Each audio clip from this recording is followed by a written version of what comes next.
नमस्कार एवरीवन, मैं विशाल माहेश्वरी। आज के इस वीडियो में हम बात करने वाले हैं राजस्थान के लोक देवताओं के महत्वपूर्ण 15 सवालों को लेकर। इनको हम 10 मिनट में कवर करेंगे और ये प्रश्न राजस्थान की सभी प्रतियोगी परीक्षाओं में बार बार पूछे जाते हैं। तो दोस्तों, पहला सवाल आप सभी के सामने है। किस लोक देवता को कपड़े और मिट्टी के घोड़े की प्रतिकृति समर्पित की जाती है? चारों ऑप्शन आपके सामने हैं दोस्तों। तेजा जी, देवनारायण जी, गोगा जी और रामदेव जी। तो यहाँ पे परफेक्ट आंसर क्या होगा दोस्तों? यहाँ पे D option Ramdev ji perfect answer होगा। ठीक है, रामदेव जी का जन्म आप सभी जानते हैं, उडू काश्मीर बाड़मेर में इनका जन्म हुआ है और ये ऐसे एकमात्र लोक देवता हैं जो कवि भी हैं। क्वेश्चन नंबर 2 आपके सामने दोस्तों, ये देखिए। अगला प्रश्न क्या कहता है? प्रमुख लोक देवता जिसने जीवित समाधि ली थी दोस्तों? रामदेव जी, गोगा जी, तेजा जी और पाबू जी।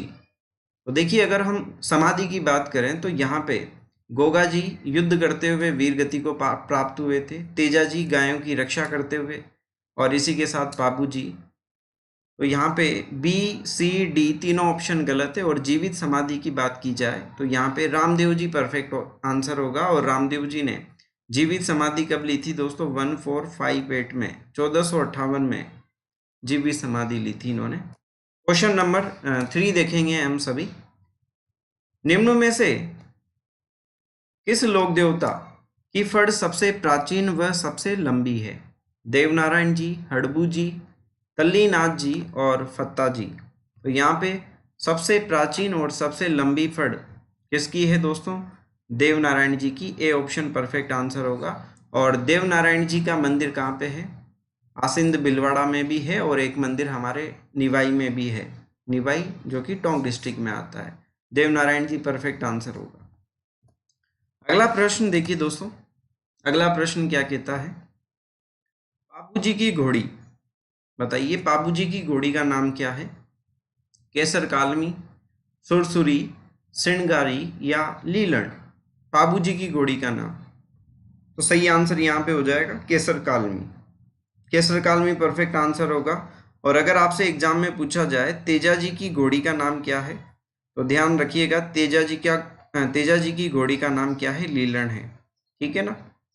अच्छा, अगर आपसे एग्जाम में पूछा जाए कि पाबू जी का जन्म कब हुआ है, तो यहाँ से आप ये बिंदु भी आप ध्यान रखिएगा। पाबू जी का जन्म 1239 ईस्वी में हुआ था दोस्त।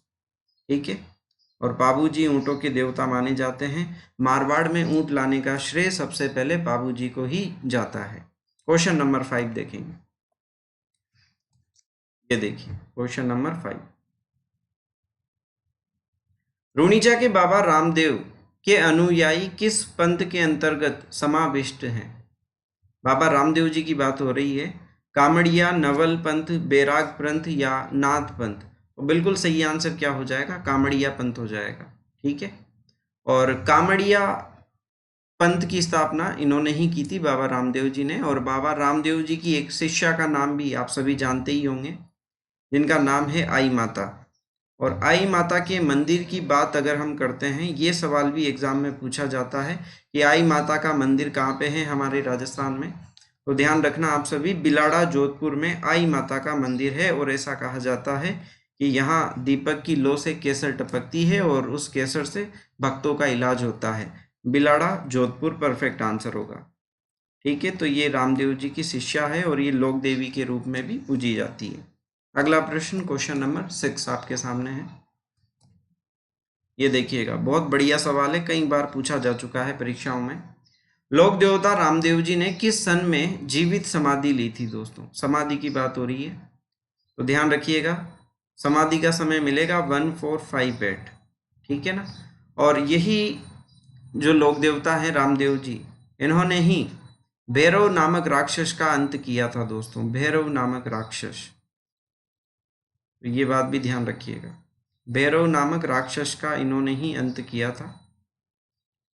चलिए जी, नेक्स्ट क्वेश्चन, क्वेश्चन नंबर 7 आप देखेंगे। लोक देवताओं का कौन सा युग्म बालीनाथ का शिष्य था? मल्लीनाथ जी, रामदेव जी पहला ऑप्शन, हड़बू जी और रामदेव जी दूसरा ऑप्शन, देव जी या मल्लीनाथ जी और चौथा ऑप्शन है तेजा जी और रामदेव जी। बिल्कुल सही आंसर यहाँ पे क्या हो जाएगा, हड़बू जी और रामदेव जी। बिल्कुल, बालीनाथ जी के शिष्य थे और हड़बू जी रामदेव जी के मौसेरे भाई थे। ठीक है, दोनों के गुरु एक ही हैं, बालीनाथ जी। क्वेश्चन नंबर 8 आपके सामने दोस्तों। क्वेश्चन नंबर 8 क्या कहता है, ये देखिए। भूरिया बाबा आराध्य देवता माने जाते हैं, किसके आराध्य देवता हैं भूरिया बाबा? 4 ऑप्शन आपके सामने हैं। गोडवाड़ के, मीणाओं के, देवड़ा राजपूतों के, अजमेर के चौहानों के, या उदयपुर के सिसोदिया के। सिसोदिया यानी कि गोहिल वंश। तो भूरिया बाबा के बारे में आप सभी ने सुना ही होगा कि मीणा जाति के लोग कभी भी भूरिया बाबा की कसम खा के झूठ नहीं बोलते हैं। तो यहाँ पे बिल्कुल ए ऑप्शन परफेक्ट आंसर हो जाएगा, गोडवाड़ की मीणाओं की। ठीक है, चलिए जी आगे बढ़ते हैं। Next question, question number 9। Question number 9 देखेंगे सभी। राजस्थान का वह लोक देवता जिसने महमूद गजनवी से युद्ध किया था?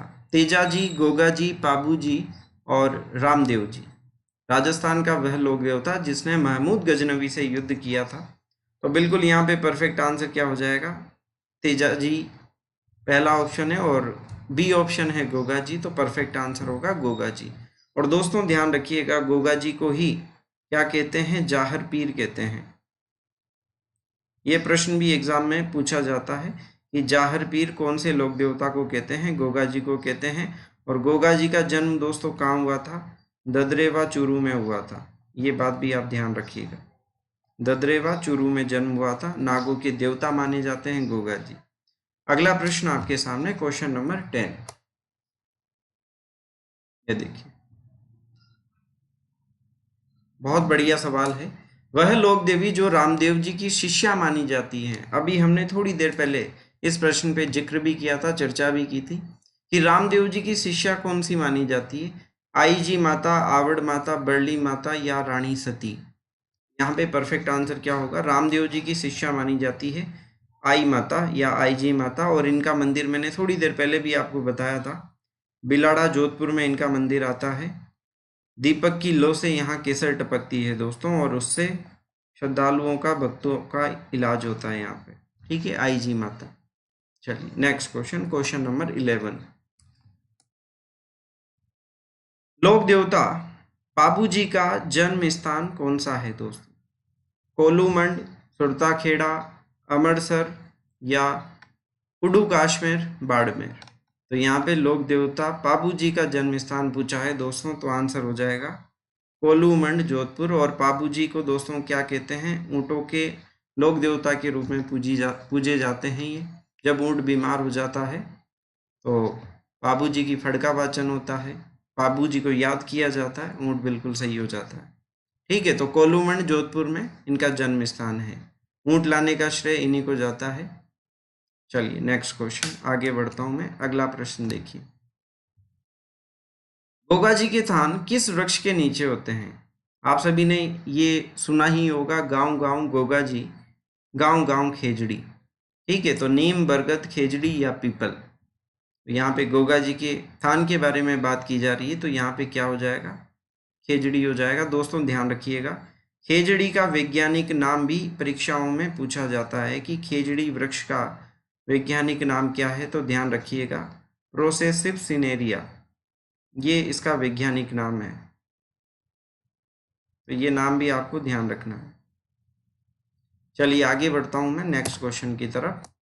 लगभग हमारे आज के क्वेश्चन कंप्लीट हो चुके हैं और इसी तरह के प्रश्न के वीडियोस आगे भी आपको मिलते रहेंगे। इसी के साथ मैं आपको जानकारी देना चाहूँगा, अनअकैडमी के प्लेटफॉर्म पर आप इसी तरह के प्रश्नों का टेस्ट भी दे सकते हैं और लाइव क्लासेस के माध्यम से आप अपनी तैयारी को बेहतर बना सकते हैं। अनअकैडमी के प्लेटफॉर्म पर कई बैच कोर्सेज भी हर वीक कई बैच कोर्सेज स्टार्ट होते हैं, जैसे RS के लिए, SI के लिए और राजस्थान की जितनी भी भर्ती परीक्षाएं हैं। जैसे मैं बात करना चाहूँगा, RS हुआ, SI हुआ, पटवार हुआ, REET level first, REET level second, सभी की लाइव क्लासेज अनअकैडमी के प्लेटफॉर्म पर आपको मिल जाएगी। अनअकैडमी के प्लेटफॉर्म पर कई फ्री क्लासेज भी है दोस्तों, उनको भी ज्वाइन करके आप अपनी प्रिपरेशन को बेहतर बना सकते हैं। फ्री क्लासेज को अनलॉक करने के लिए ये कोड आप यूज़ करें, विशाल 36। ठीक है, और इसी तरह के प्रश्नों को आगे भी देखने के लिए चैनल पर अगर आप पहली बार विजिट कर रहे हैं तो चैनल को सब्सक्राइब जरूर करें, और वीडियो आपको कैसा लगा आप कमेंट करके जरूर बताएं। धन्यवाद।